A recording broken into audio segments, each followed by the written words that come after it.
ኢትዮጵያ ትችላለች ኢትዮጵያ ትበለጽጋለች ኢትዮጵያ ትጀምራለች ኢትዮጵያ ትጨርሳለች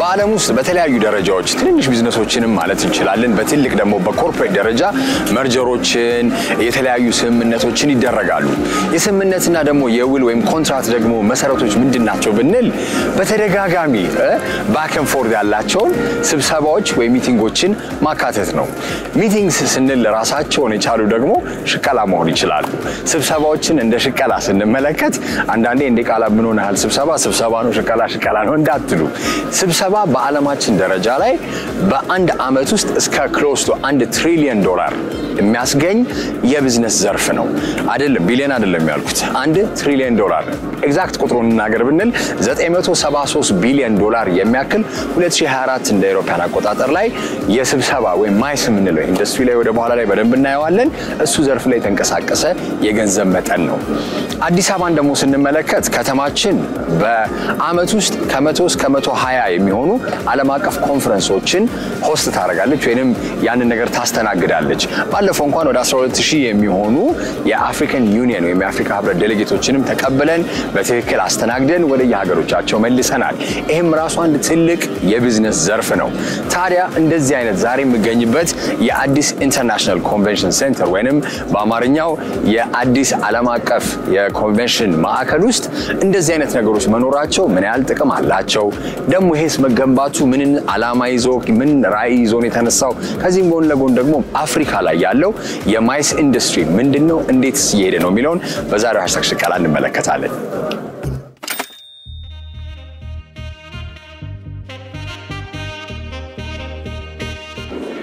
አንድ 100 አመት ወደ ኋላ ብንሄድ ዱባይ ምን ትመስል ነበር እኔን ያነሳውት እንግዲህ ከኢትዮጵያ ጋር ያለውን ለመነጻጸር ሳይሆን ዱባይ ከ100 አመት በፊት የመሰረተ ልማቶች እንደ አይነት ኮንቬንሽን ሴንተሮች እንኳን አይደለም ትክክለኛ የሆኑ የመጓጓዣ ነገሮች ላይ እንኳን አነስተኛ ነበር ማለት እንችላለን አሁንስ ዱባይ ምን ላይ ነች ዱባይን ብንመለከት አሁን በዓለም ደረጃ በጣም በርካታ የሆኑ ኮንፈረንሶችን ሚቲንጎችን በቱሪዝም ደረጃ ብዙ ነገሮችን የምታስተናግድ ያንንም ሆስት አድርጋ ትልቅ ገቢ የምታገኝ የቱሪዝም መዳረሻም ሆናለች ታዲያ ዱባይ እንዴት ነው የሆነችው የሚለውን ነገር ከማየታችን በፊት እስቲ የሚቲንጎችን የኮንፈረንሶችን ኤግዚቢሽኖችን ቢዝነስ ብንመለከት ምን ያህል ሆስት ታደርጋለች የሚለውን ነገር እኔ በአንድ አመት ውስጥ እንደ አውሮፓውያን አቆጣጠር በ2024 ብቻ ወደ 437 ኮንፈረንሶች ወይም ዓለም አቀፍ ኮንፈረንሶችን ለመያዝ ይችላልች ወይም ማን አስተናግዳ ሰርታለች ይሄንን ነገር እንዴት ተቻለ ቢባል ሶስት ነገሮችን ማንሳት ይቻላል አንደኛ ሎኬሽን ወይንም ያለችበት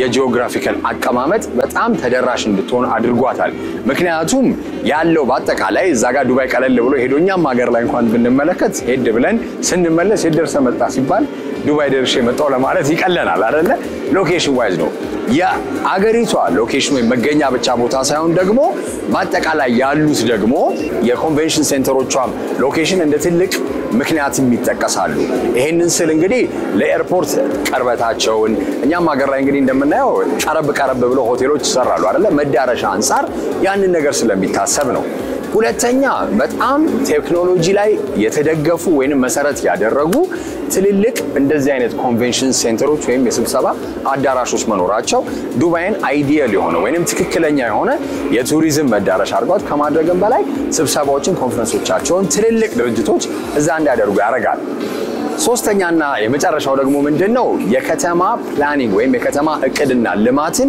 በጣም ታስቦበት ታቅዶበት ነው እኛ ሀገር ላይ አሁን ሁሌ አዲስ አበባ ድሮ ስናነሳ አዲስ አበባ ማስተር ፕላን የላትም ይባላል አይደለ ዱባይ እንደዛ አይደለም ዴሊቨሪ እንኳን ቢደረግ ምንም ቦታ የትም ቦታ እንደ ውጭው ዓለም እንደ ምዕራባውያኖቹ አንኳክቶ ቤት ድረስ አማዞንም የተለያዩ ቢዩ ያሉት ነገሮች በሙሉ ኡበር ኢትስም ብንለው በተለያዩ ዴሊቨሪ የሚያደርጉ ቤታችን ድረስ የሚመጡልንም አገልግሎት ያገኛሉ ይሄም የተቻለው ለምንድነው ብንል አርበን ፕላኒንጋቸው ወይንም የከተማ እቅድና ስለ ሲቀረጽ ያለው ነገር በጣም የተጠናና ስነ ስርዓት ባለው መንገዱ በመደረጉ ነው እነዚህ ሶስት ነገሮች ታዲያ መሰረት ሲያደርግ የተለያዩ ጊዜያቶች ላይ ማሻሻል መደረግም አለበት ዱባይ እንደ አንድ መዳረሻ ከመሆኗም በላይ በቢሊየን 100 ቢሊየን እስከ $1 ትሪሊየን የሚንቀሳቀስበትን የማይስ ኢንደስትሪንም ኮንፈረንስም ሆስት ለማድረግ ትልቅ ዝግጅቶች ታደርጋለች።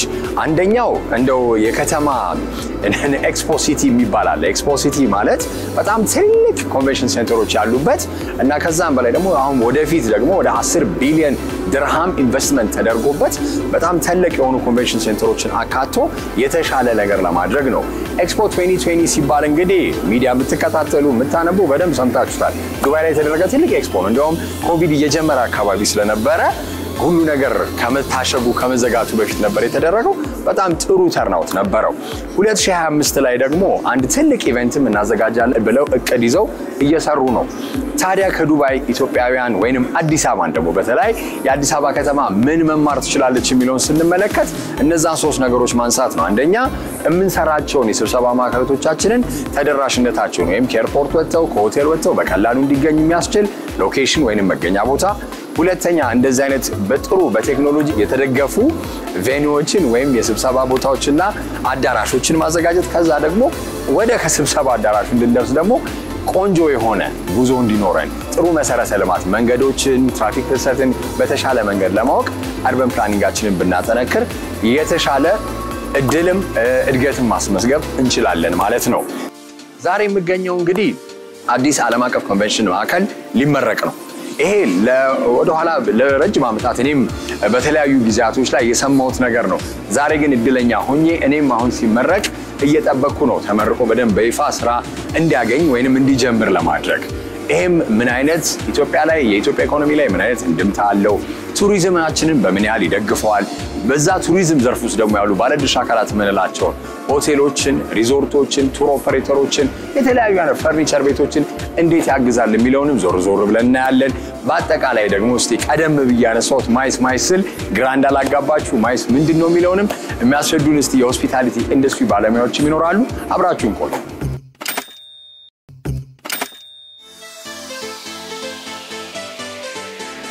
አዲስ አበባ ኢትዮጵያ እንደ አውሮፓውያን አቆጣጠር በ1963 ለተመሰረተው የአፍሪካ አንድነት ድርጅት መመስረቻ ቦታ ከዛም ደግሞ አሁን የአፍሪካ ህብረት መቀመጫም ከተማ ነች።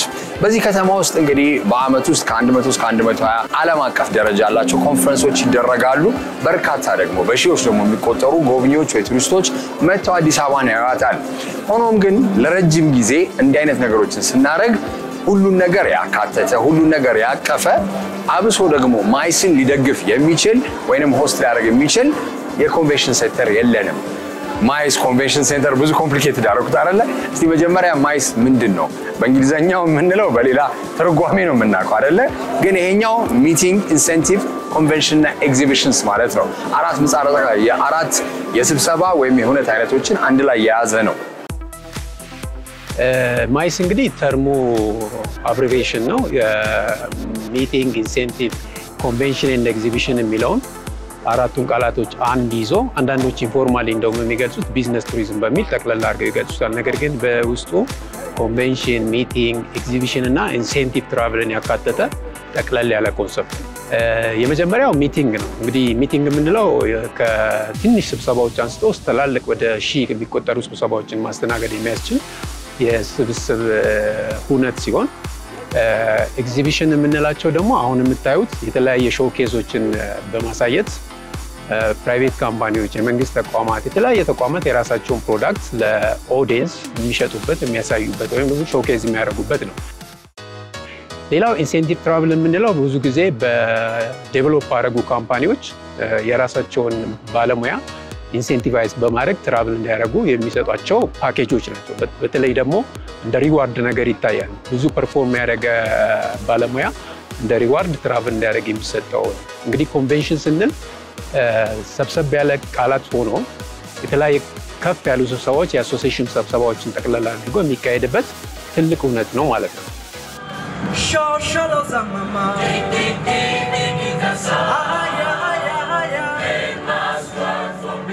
ቱሪዝም በአገራችን ውስጥ ያለው የቱሪዝም ዘርፍ ልበል ቱሪዝም ለኢትዮጵያ የሚያበረክተው የተለያዩ አይነት ጥቅማጥቅሞች ቢኖርም በጂዲፒ አንፃር ወይንም በገንዘብ ግን ስንገለብጠው ከአጠቃላይ የሀገር ውስጥ ምርት ወይም ጂዲፒ በኢትዮጵያ ውስጥ 6% ብቻ ነው የሚሆነው።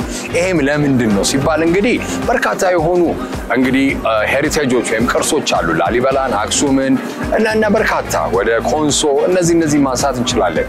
እነዛ የሌጀር ትራቨለሮች ወይንም የቱሪዝም የመዝናናትን በላቸው ያ ነገር ላይ በጣም ዲፔንደንት በመሆኑ አንፃር ከዛም ደግሞ የቱሪዝም በባህሪው ከፍና ዝቅ የሚልባቸው ጎብኚ የሚለያይባቸው በአመት ውስጥ ጊዜያቶች ስላሉ ነው። ሆኖም ግን እንደዚህ አይነት ኮንቬንሽን ሴንተሮች አለመኖራቸው ግን ከማይስ ኢንዱስትሪ አንፃር ትልቅ ክፍተት የሚኖረው ይመስላል። ይሄኛው ግን አሁን የአዲስ ዓለም አቀፍ ኮንቬንሽን ማዕከል ዛሬ ተከፍቶ ስራውን ሲጀምር እንግዲህ በመሃል ይዞ የሚነሳቸው በርካታ የሆኑ መፍትሄ ሐሳቦችም ይኖራሉ። ጥቅማጥቅሞቹም ደግሞ ጎን ለጎን ለቱሪዝም ዘርፉም ኮንትሪቢዩት የሚያደርገውም ከዛም ደግሞ ቀጥሎ በሀገራችን ውስጥ ላለው ጂዲፒ ወይንም ኢትዮጵያ ውስጥ ጠቅላላ ሀገር ውስጥ ምርት ትልቅ አስተዋጽኦ ይኖረዋል። እስቲ ከቱሪዝም አስፔክት ስናይ ያው ቱሪዝም ሴክተሩ እንደሚታወቀው በሎው ሲዝን እና በሃይ ሲዝን ተከፍሎ የሚታወቅ ነው። ብዙ ጊዜ የቱሪዝም ዋና ዊክነስ ወይም ደግሞ ትንሽ ቻሌንጅ ፓርቱ ሃይ ሲዝን ላይ ብዙ ቱሪስቶችን አትራክት ማድረግ ይቻላል። ሎው ሲዝን ላይ ደግሞ የቱሪዝም ኢንዱስትሪው ቀዝቀዝ ይላል ማለት ነው። እንግዲህ የማይስ ሴክተሩ እንደዚህ አይነት ክፍተቶችን ጋፕ ለመሙላት ያስችላል። ለምሳሌ በሃይ ሲዝን ላይ ቱሪስት ፍሰት ቢኖር በሎው ሲዝን ላይ ደግሞ የተለያዩ ስብሰባዎችን አትራክት እያደረገ ለሀገሪቷ የኢኮኖሚና ማህበራዊ ፋይዳውን ከፍ የሚያደርግ የራሱ ሚና አለው። ኢትዮጵያ ባለፉት አመታት ከተለያዩ የአፍሪካ ሀገራት ጋር ኮምፔር ስናደርግ የራሷ ኮንቬንሽን ሴንተር የላትም። የአፍሪካ ህብረት መስራችና የነጻነት መነሻ እንደመሆኑ አንፃር ኤዩ እዚህ ተመስርቶ ሳለ ኮንቬንሽን ሴንተር የሌላት ብቸኛዋ የአፍሪካ ሀገር ነች። ወደ ኬንያ ብንሄድ እና ሩዋንዳ ብንሄድ እና ኢጂፕት ብንሄድ የራሳቸው ኮንቬንሽን ሴንተር አላቸው። ኢትዮጵያ ለመጀመሪያ ጊዜ አዲስ ኢንተርናሽናል ኮንቬንሽን ሴንተር አሁን በቅርቡ ያው ዛሬ ሊመረቅ ነው ከፍታለች። እንግዲህ ይሄ ኮንቬንሽን ሴንተር ከፍተኛ ሚና ነው ያለው። ከዛ በፊት ግን በቱሪዝም ሚኒስቴር ስር የኮንቬንሽን ቢሮ ተቋቁሟል። ኮንቬንሽን ቢሮም እንደዚህ አይነት ስራዎችን ለመስራት እያሳለጠ ይገኛል። ይሄ ኮንቬንሽን ሴንተር በመንግስትና በፕራይቬት ቅንጅት የተዋቀረ ኮንቬንሽን ሴንተር ሆኖ ሳለ የተለያዩ ስብሰባዎችን ከተለያየ ሀገራት ላይ ቢድ በማድረግ ጨረታ በመጫረት ሩዋንዳና ኬንያ እንዲሁም ሳውዝ አፍሪካ የሚካሄዱ ስብሰባዎችን ወደ አዲስ አበባ በማምጣት ሀገሪቷ ከኢኮኖሚ እና ማህበራዊ ፋይዳ እንዲሁም ከቱሪዝም ሴክተር የምታገኘውን ገቢ ለማሳደግ ከፍተኛ ሚና አለው።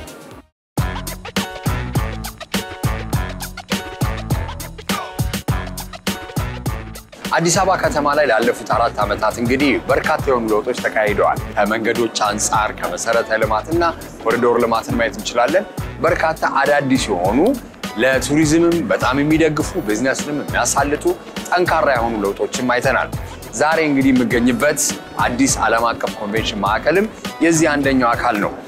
የአዲስ ዓለም አቀፍ ኮንቬንሽን እና ኤግዚቢሽን ማዕከል 40 ሄክታር መሬት ላይ ያረፈ 10 ብሎኮች ያሉት ህንጻዎች ያካተተ በአንድ ጊዜ እስከ 10,000 ሰዎችን በአዳራሽ ማስተናገድ የሚችል 2 ትልልቅ አዳራሾችና 8 መካከለኛ አዳራሾች ያሉት ከ15,000 ካሬ በላይ የውጪ ሁነት ለማስተናገድ ቦታ ያለው በተጨማሪም ባለ 5 ኮከብ ዘመናዊ ሆቴል፣ ሬስቶራንቶች፣ የስፖርት ማዘውተሪያ ስፍራዎች፣ የጤና የመዝናኛና ልዩ ልዩ አገልግሎት መስጫ ማዕከላቶችን ያካተተ ነው። ከዚህም ባሻገር በአንድ ጊዜ እስከ 2,000 ተሽከርካሪዎችን ማቆም የሚችል የመኪና ማቆሚያ፣ የለሚ ፓርክና በቀጥታ ከአየር መንገድ ጋራ የሚያገናኝ ሰፊ የመንገድ መሰረተ ልማት ከኮንቬንሽኑ ጋራ ተያይዞ በመጠናቀቅ ላይ ይገኛሉ።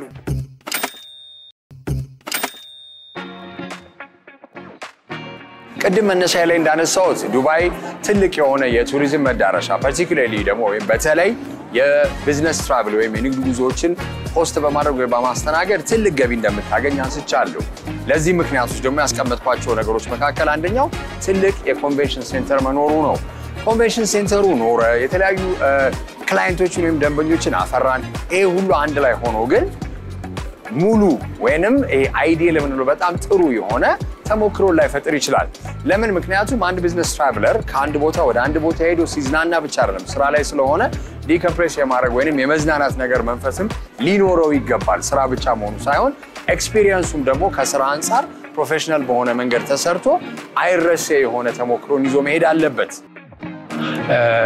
በነገራችን ላይ ማይስናስብ ሳይንስ ነው የማይስ ኦርጋናይዜሽኑን ፐርፌክት ነው ወይም ደግሞ ጥሩ ነው የሚያስብለው ፕሮፌሽናል ኮንፈረንስ ኦርጋናይዘሮች አሉ በሌላ ዓለማት ፕሮፌሽናል ኮንፈረንስ ኦርጋናይዘሮች ዌል ኦርጋናይዝድ የሆነ ኮንፈረንስ ያዘጋጃሉ from the beginning to post እና ጥሩ የሚያስብለው ፕሮፌሽናል ኮንፈረንስ ኦርጋናይዘሮች from the setup of the booth and the conference center every meeting አለን ያካተተ የተለያዩ ሂደቶችን አልፎ የሚካሄደው ኮንቬንሽን ወይም ደግሞ ሚቲንግ ወይም ኮንፈረንስ ወይም ደግሞ ኤግዚቢሽን እንደ ኤግዛምፕሊናሪ ልንወስደው እንችላለን እኛ ሀገርም በአሁን ሰዓት የተለያዩ ፕሮፌሽናል ኮንፈረንስ ኦርጋናይዘሮች አሉ እነሱ የተቀናጀ ስራ የሚሰሩት from the beginning to the end የሚያደርጉት ሂደቶች እሱን ብናይ የተሻለ ግንዛቤ መውሰድ ይቻላል ያስባል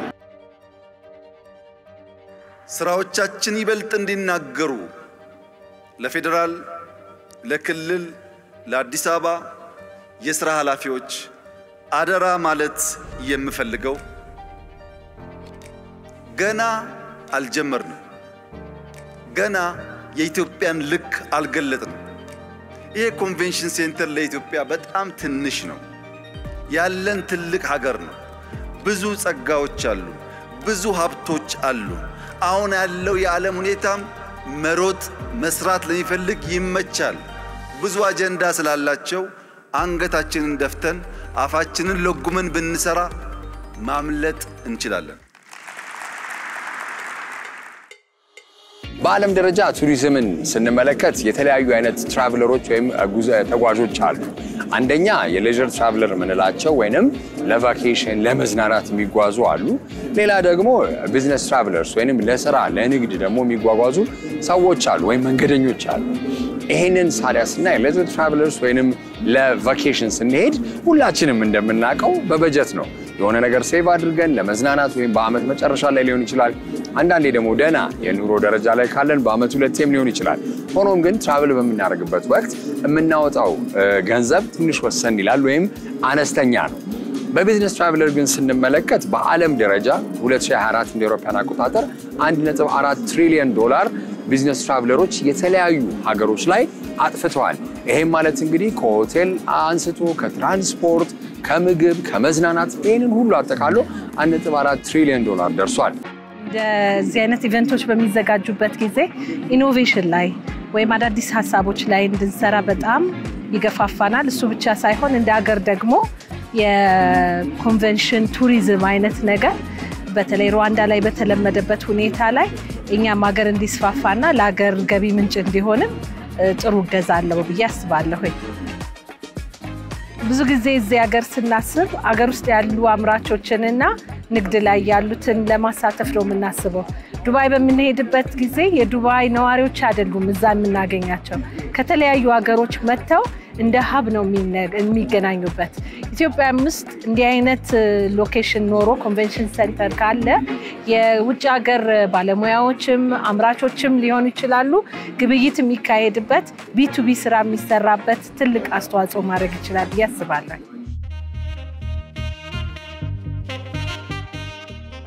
ጥሩ እንግዲህ የመንግስት የሪፎርም ስራ እንዳየው በሁለት ምዕራፍ ተከፍሎ መጀመሪያው ሀገር በቀል ኢኮኖሚ ማሻሻያ ከዛ ሁለተኛውን እየተገበርን ነው በዚህ ውስጥ ደግሞ ዋና ችግር የነበሩትን የውጭ ምንዛሬ ችግርን ጨምሮ የማክሮ ችግርን ጨምሮ የፈታ ወሳኝ የሪፎርም ስራ ተሰርቷል ይሄ ኢትዮጵያን ለኢንቨስትመንት ተቀዳሚ መደረሻ እንድትሆን ያደርጋል ማለት ነው ሶ እንዳነሳው ቀጥሎ ማየት የምንፈልገው በጣም ያደገ ኢንቨስትመንት የኢትዮጵያን የቱሪዝም አቅም የኢትዮጵያን የማይስ አቅም ይዞ ሊወጣ የሚችል ትልቅ ኢንቨስትመንት እንጠብቃለን አሁን ይሄ ጥሩ ምሳሌ ነው ፕራይቬት ሴክተሩ ነው የጀመረው በኋላ መንግስት አብሮ ሆኖ በፒፒፒ ነው ተጠናቀቀው መንግስትና የግሉ ዘርፍ በጋራም ይሁን የግሉ ዘርፍ በተናጠል ከፍተኛ ኢንቨስትመንት ማድረግ ያስፈልጋል ይሄ ቀጥሎ የምናየው የሪፎርሙ ትሩፋት ነው ብለን ነው የምንጠብቀው። በቅርቡ ባካሄድነው የአፍሪካ ዩኒየን ሰሚት በአንድ ድምፅ ከሰሜን፣ ከምስራቅ፣ ከደቡብ፣ ከምዕራብና ከመካከለኛው አፍሪካ የመጡ ወንድምና እህቶቻችን በአንድ ድምፅ ኢትዮጵያ በአጭር ጊዜ ውስጥ በራሷ ሐሳቤና በልጆቿ ለአፍሪካ አርአያ የሆነ ሥራ እየሰራች መሆኑን ተናግረዋል። ኢትዮጵያ የምጣኔ ሀብቷን ለማሳደግ ከያዘቻቸው እቅዶች መካከል አንደኛው የማክሮ ኢኮኖሚክ ሪፎርም ወይም ማሻሻያ ፕሮግራም አንደኛው ነው። የማሻሻያ ፕሮግራም ወይም እቅድ ላይ ስንመለከት ካሉ የምጣኔ ሀብት ዘርፎች አምስቱን ለጥሎ በማየት የመጀመሪያ አግሪካልቸር፣ ማይኒንግ፣ ማኒፋክቸሪንግ፣ ቱሪዝም እና ኢኖቬሽን እና አይሲቲን ይዞ ተነስቷል። ከነዚህ አምስት ፒለር የምጣኔ ሀብት ዘርፎች መካከል ቱሪዝም አንደኛው ሆኖ ተይዟል። ያንንም ነገር ደግሞ ለማገዝ የቱሪዝም ገቢን ለመጨመርም አንፃር የተለያዩ ስራዎች እንደተሰሩ በዚህ የኮንቬንሽን ማዕከል ምርቃትን ማየት እንችላለን። ይሄ የኮንቬንሽን ምርቃቱ ጥሩ ይዞ የሚመጣው ነገር ቱሪዝምን ከማገዝም አንፃር ቱሪዝምን ከመደገፍ አንፃር በተለይ ደግሞ በተጨማሪ ማየት ያለብን ከቱሪስት በቢዝነስ ትራቨለር መጥቶ ኢትዮጵያን አይተው ኮንዲሲቭ የሆነ ወይንም ምቹ የሆነ የኢንቨስትመንት ሁኔታ አለ በማለት በማመን በሀገሪቷ አቅም ደግሞ አምኖ ኢንቨስት የማድረግ ፍላጎትን ወይንም ለውጥን ማምጣት አንደኛው ትልቁ ዓላማ ነው። አሁን እንዳነሳው እንግዲህ ኢትዮጵያ የእድገት ምንጭ ብላ ከሌሎቻቸው ዘርፎች አንዱ ቱሪዝም ነው። ቱሪዝም ደግሞ ዘርፈ ብዙ ነው። ሰዎች ሀገር ለመጎብኘት ይመጣሉ። በያ በኩል ደግሞ ማይስ የምንለው ኮንፈረንሶች፣ ኤግዚቢሽኖችን ማዕከል ያደረገ ትልቅ የቱሪዝም ሀብት አለ። ኢትዮጵያ እዚህ ላይ እምቅ ኃይል አላት ብለን ብዙ ጊዜ ስናነሳ ነው የቆየ ነው። ይሄን እምቅ ኃይል ለማውጣት ግን አንዱ በጣም ወሳኝ ጉዳይ የነበረው ዓለም አቀፍ ኤግዚቢሽን የተሟላ ደረጃውን የጠበቀ ዓለም አቀፍ ኤግዚቢሽን መኖሩ ነው። ዛሬ ይሄ እንዲተንጣለው ያየው ነገር ያን የኢትዮጵያ እምቅ ኃይል ያወጣ ክስተት ነው ብለን ማየት እንችላለን። አሁን ይሄ ኦልሬዲ እቺ ሀገር ትልቅ ኢቨንቶችን ሆስት ማድረግ ጀምራለች። ለምሳሌ ዘንድሮ ባለፉት 6 ወራት ከአምና አንፃር 50 ተጨማሪ ኩነቶች ነው ያስተናገድነው። ይሄ ደግሞ ኢትዮጵያን ቀዳሚ ያደርጋል በአካባቢ ማለት ነው። በጣም ትልቅ ነው። እንዳየው በጣም አምሮ ያለቀ ነው። ደረጃው የጠበቀ ነው። ዓለም አቀፍ ነው። ትልቅ አቅም የሚጨምርልን ነው ማለት ነው። ከደህንነት ለመውጣት በተያዝነው ቁጭትና እልህ አስጨራሽ የ24/7 የሥራ መርሃ ግብርን በመተግበር የግንባታው ሥራ በስኬት እንዲጠናቀቅ ሌት ተቀን የሰራችው የከተማችን አመራሮችና ባለሙያዎች፣ የተለያየ ተሳትፎ ያደረጋችሁ የግሉ ሴክተሮች እንዲሁም ለተቋራጭና ለአማካሪው ድርጅት በሙሉ ላቅ ያለ ምስጋናዬን ማቅረብ እወዳለሁ።